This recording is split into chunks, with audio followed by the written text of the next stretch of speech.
Ay, nandyan pala kayo. Ayan guys, alam mo since ginagamit ko na to guys, yung Tevian Ultimate Skin Master Flawless Cushion Serum guys, hindi ko na siya nilalagay sa lamesa ko, sa bulsa ko na lang guys. Kasi look at the difference guys, oh. Look at ang laking tulong niya sa skin ko, oh.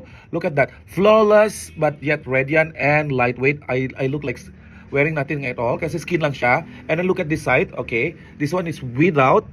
Okay, tingnan mo yung texture skin ko, tingnan mo yung ano ko dito, laugh line, and look at the discolorations here. But look at this one, right?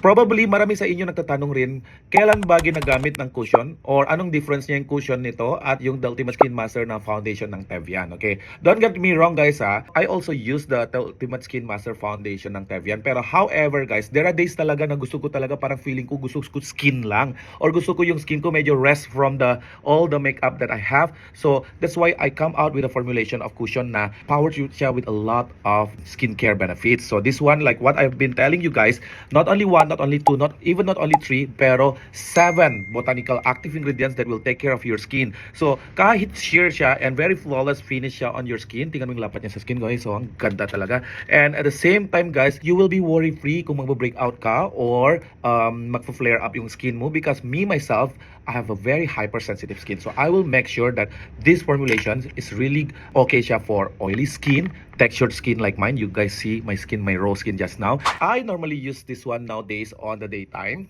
And then sa evening naman, I use the foundations, okay? I'm not telling you bawal rin gamitin to sa evening, pero there are days talaga na sa evening kasi, every time naglalakad or may gala kami sa evening, so syempre maraming tayo mga photo or selfie or yung mga flashes or mga lights, okay? So, okay, if you want a really flawless na mattifying and, filter finish, you go for the foundation, okay? And if you are a type of girlies there, that love coverage talaga and blurring effect, you go for the foundation. But I understand also for some people, they prefer yung mga skin lang, like that. You can go for this cushion foundation talaga. So we give you the freedom, and also as a person, it's always nice to have 2 different kind of finish or type of base product. So quick going out lang ako, magla-lunch lang ako saglit sa labas, meet some friends, and then kaya nga gusto ko very light lang and super radiance lang, super glowy. So yan, and not much also yung photography or mga selfie mamaya.